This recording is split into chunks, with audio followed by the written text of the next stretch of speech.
अस्सलाम वालेकुम रहमतुल्लाहि व बरकातुहू। आप देख रहे हैं मेरा यूट्यूब चैनल और मैं हूं गुलाम नबी मद्दी। आज 10 नवंबर 2022 है और आज दिन है जुमेरात का। नाज़रीन किराम, पाकिस्तान के अंदर आज से इमरान खान दोबारा लॉन्ग मार्च शुरू कर रहे हैं। इमरान खान के लॉन्ग मार्च का हदफ है और मकसद ये है कि पाकिस्तान को हकीकी मानों में आज़ादी दिलवाएं। पाकिस्तान जो पिछले 75 सालों से ज़ाहिरन तो आज़ाद है, लेकिन हकीकतन और अमलन पाकिस्तान आज भी अमरीका, यूरोप और जो पाकिस्तान के मुखालिफिन हैं उनके ज़ेर असर है। और पाकिस्तान पर आज भी जो हुक्मरान मुसल्लत हैं वो ऐसे लोग हैं जो ज़ाहिरन पाकिस्तानी हैं, नाम से पाकिस्तानी हैं, शक्ल से, हुलिये से पाकिस्तानी हैं,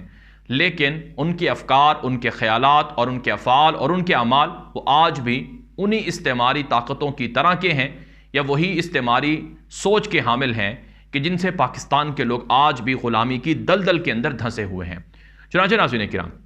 इन लोगों से निजात के लिए इमरान खान आज लॉन्ग मार्च बाकायदा दोबारा शुरू कर रहे हैं। उसी जगह से लॉन्ग मार्च शुरू कर रहे हैं जहां पर इमरान खान पर अटैक हुआ था, और इस अटैक के हवाले से अभी तक जो मुलजिम हैं, जिनके नामजद इमरान खान ने FIR में नाम बताए,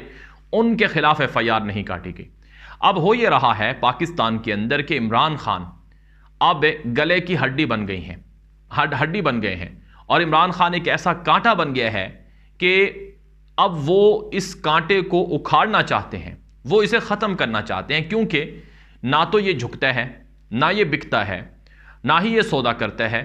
और ना ही ये कोई बात मानता है, ना ही ये किसी भी तरह की इफ़हाम व तफ़हीम का, किसी भी तरह से चोरों के साथ इफ़हाम व तफ़हीम का ये बात मानता है, और ना ही ये चोरों को जो सेफ एग्जिट है वो देने के तैयार है। तो इस वजह से हर किसी को ये शख्स बुरा लगता है, इसलिए वो चाहते हैं कि इसको रास्ते से हटा दें। और अब भी इनके खिलाफ, यानी इमरान खान के खिलाफ जो कत्ल की साजिशें हैं या मंसूबे हैं वो बनाए जा रहे हैं, और ख़ुद इमरान खान इस हवाले से बता भी रहे हैं। और इमरान खान को इस हवाले से खबरदार भी किया गया है कि आपकी सिक्योरिटी को सीरियस किस्म के थ्रेट्स हैं, आप लॉन्ग मार्च को डिले करें। लेकिन इमरान खान कहते हैं कि मैं लॉन्ग मार्च डिले नहीं कर सकता, क्योंकि मेरी ज़िंदगी अगर इसी तरह से लिखी हुई है मेरी मौत, तो मुझे इसी तरह से मौत आएगी, कोई मुझे पीछे नहीं हटा सकता। लेकिन अगर अल्लाह ने मेरी मदद करनी, अगर अल्लाह ने मेरी अभी ज़िंदगी लिखी हुई है, मेरी मौत नहीं लिखी, तो मैं चाहे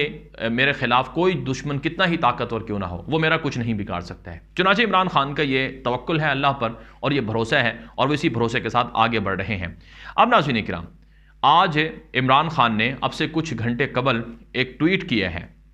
और उस ट्वीट के अंदर इमरान खान ने कहा कि मुझे अपने ख़िलाफ़ कत्ल के जो मंसूबे हैं उनका 2 माह पहले इल्म हो चुका था, और मैंने 24 सितंबर को रहीम यार खान और 7 अक्टूबर को मियाँ वाली के अवामी इज्तिमाआत में इसका पर्दा भी चाक किया। वज़ीराबाद में की जाने वाली कत्ल की कोशिश स्क्रिप्ट के ऐन मुताबिक थी। उन्होंने लिखा कि मैं उस दूसरे अफसर का नाम भी मंजर आम पर लाऊंगा जो दिन 12 बजे से शाम 5 बजे तक कंट्रोल रूम में मेजर जनरल फैसल नसीर के हमरा कत्ल के मंसूबे पर अमल दरामद की निगरानी करता रहा। यानी इमरान खान के बकौल उनको कत्ल करने के लिए बाकायदा मंसूबा बनाया गया। उसके अंदर उन्होंने 3 नाम लिए, एक राना सनाउल्लाह का, एक शहबाज शरीफ का, एक मेजर जनरल फैसल का, और अब उन्होंने एक नाम और भी ताकतवर अफसर का बताया है कि जो वो कत्ल के मंसूबे की निगरानी भी करता रहा। एक और अफसर भी है, मैं उसका नाम भी ले दूंगा अगर मुझे इंसाफ ना मिला। और यही नहीं नाज़रीन किराम, इमरान खान के करीबी लोग भी ये कहते हैं कि इमरान खान ने जो वीडियो रिकॉर्ड करवा कर महफूज जगह पर रखी हुई है, उस वीडियो को भी सामने इमरान खान ला सकते हैं, और अगर उनके खिलाफ FIR जो नामजद मुलजिम है उनके खिलाफ ना काटी गई तो वो वीडियो भी चलवाएंगे। तो यूँ नाज़रीन किराम, अब कुछ लोग ये कहते हैं कि जब इमरान खान को पता था कि उनको कत्ल कराने के मंसूबे हैं, साजिशें हैं, और इमरान खान से पूछा गया कि तुम्हें कैसे पता, तो इस पर इमरान खान ने यह कहा कि हमारे भी अंदर बहुत से गुमनाम हीरोज़ हैं, गुमनाम लोग हैं जो हमारे साथ सपोर्ट करते हैं, हमें बता देते हैं, हमारे पास भी मालूमात आ जाती हैं। तो अब इस पर हामिद बिन ने कॉलम भी लिखा है कि देखें इमरान खान के अंदर, इमरान खान कुछ इदारों के अंदर अपने सरकश अनासर को अपने साथ मिलाए हुए हैं, तो गोया ये बगावत के मुतरादिफ है। लेकिन नाज़रीन किराम, अब कुछ लोग ये भी सवाल करते हैं कि जब इमरान खान को पता था तो फिर इमरान खान ने अपनी सिक्योरिटी का बंदोबस्त क्यों नहीं किया। इमरान खान ने अपने सिक्योरिटी इंतजामात हर तरह से किए थे, लेकिन अब आप जानते हैं इमरान खान खुद कह चुके हैं कि चारों तरफ से कहाँ से हम सिक्योरिटी के इंतजाम, अवाम जब हमारे साथ है, जब उनकी जान हमारी तरह की जान है, तो फिर हम क्यों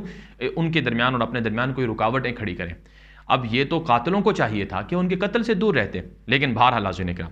اب خبر یہ سامنے آ رہی ہے کہ عمران خان اب بپھر گئے ہیں، اب وہ کشتیاں جلا چکے ہیں اور انہوں نے فیصلہ کر لیا ہے کہ اب وہ پیچھے نہیں ہٹیں گے۔ لیکن دوسری طرف سے بتایا جاتا ہے یہ نومبر کے جو آخری ایام ہیں، یہ جو آخری 20 دن ہیں، یہ بڑے تلخ ہیں اور بڑے کٹھن اور بڑے مشکل ہیں، اور عمران خان کی زندگی کے لیے بھی بڑے مشکل ہیں، اور عمران خان کو پتہ ہے کہ کبھی بھی کچھ بھی ہو سکتا ہے، یعنی وہ اس دنیا سے جا سکتے ہیں، ان کی زندگی ختم ہو سکتی ہے، جیسے اس دن ان پر اٹیک ہوا اور وہ خود کہتے ہیں کہ وہ معجزاتی طور پر بچ گئے ہیں، تو اب دوبارہ ان پر اٹیک ہو سکتے ہیں۔ تو عمران خان کے حوالے سے اب یہ بتایا جا رہا ہے ان کے قریبی سرائے کی جانب سے کہ عمران خان نے کہا کہ اللہ پر توکل کریں گے، اللہ ہمارے ساتھ ہے، انشاءاللہ دشمن ناکام ہوں گے اور ہم جیتیں گے، قربانی دینی پڑے گی۔ جبکہ دوسرے کچھ لوگ کہتے ہیں کہ جو رجیم چینج آپریشن ہوا ہے، اس رجیم چینج آپریشن میں ممکنہ طور پر مزید لوگوں کو بھی جانیں دینا پڑ سکتی ہیں، مزید لوگوں کو بھی قربانیاں دینا پڑ سکتی ہیں، جیسے کہ ارشد شریف جیسے ایک بہادر نڈر اور جو شجاع صحافی نے اپنی جان دی ہے۔ تو بہرحال ناظرین کرام، اس وقت عمران خان کا جو پلان اے ہے وہ چل رہا ہے، آنے والے دنوں میں پلان بی، پلان سی اور پلان ڈی بھی سامنے آئیں گے۔ پلان اے کے مطابق اسلام آباد اور راولپنڈی کے راستوں پر دھرنے دے کر ان کے راستے بند کر کے ثابت کر دکھایا ہے۔ دوسری طرف اس بات کا خدشہ موجود ہے کہ کے پی کے اندر اور اسی طرح سے پنجاب کے اندر جو گورنر راج ہے وہ لگا دیا جائے۔ ماضی کے اندر 2013 میں گورنر راج لگایا گیا تھا بلوچستان میں، پیپلز پارٹی کی حکومت نے ہی اپنے وزیر اعلیٰ اسلم ریسانی کے خلاف لگوایا تھا اور عدالت نے اس کی حمایت اور توثیق کی تھی۔ بتایا جاتا ہے کہ اب ایک مرتبہ پھر اسی طرح کا گورنر راج پنجاب میں اور کے پی میں لگ سکتا ہے۔ اگرچہ 18ویں ترمیم کے بعد گورنر راج لگانا مشکل ہے، لیکن عدالت اس طرح کے فیصلے دے سکتی ہے جس سے گورنر راج کی توثیق ہو۔ اس عدالت سے بھلا کیا توقع ہے جو رات کو 12 بجے بغیر کسی جرم کے کھلتی ہے، لیکن جب جرم ہوتا ہے، لوگ شہید ہوتے ہیں، لوگ مارے جاتے ہیں، تو تب عدالت عام دنوں میں بھی نہیں کھلتی اور میچ پر وہ ڈسکس کرتی ہے اور میچ کے معاملات کی وجہ سے عدالتوں کو بند کر دیتی ہے۔ تو وہ عدالت بھلا عمران خان کو کیا انصاف دے گی؟ اور یہی عمران خان کی جنگ ہے۔ اب عمران خان کی جنگ کسی ایک شخص کے خلاف نہیں ہے، وہ اس پورے سسٹم کے خلاف ہے۔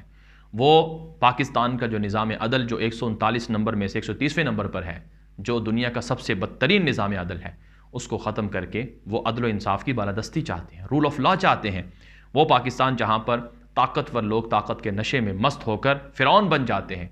ایسے بے مہار جو فرعون بننے والے لوگ ہیں ان کا راستہ روکنا یہ عمران خان کا مشن ہے۔ چنانچہ عمران خان کہتے ہیں کہ وہ اپنے مشن میں کامیاب ہوں گے اور مخالفین کو ایک نہ ایک دن ضرور کٹہرے میں کھڑا ہونا پڑے گا، چاہے میری جان جاتی ہے تو چلی جائے، میں غلامی قبول نہیں کروں گا۔ یہ عمران خان کا اٹل فیصلہ ہے۔ دوسری جانب ناظرین کرام، ایک اور آج خبر سامنے آئی ہے کہ عمران خان پر جو حملہ ہوا تھا، چونکہ ان کی تعزیت کے لیے دنیا بھر سے پیغامات بھی آئے ہیں، اب ان کے جو دونوں بیٹے ہیں وہ بھی تقریباً 3-4 سال کے بعد وہ پاکستان آئے ہیں اور اپنے والد عمران خان سے ملاقات کر رہے ہیں۔ یہ ویڈیو عام کر دیں۔ مزید اس طرح کی معلومات اور خبروں کے لیے آپ ہمارا یوٹیوب چینل ہے غلام نبی مدنی، اسے سبسکرائب کر لیں۔ اب تک کے لیے اتنا ہی، اجازت دیجیے۔ السلام علیکم ورحمۃ اللہ وبرکاتہ۔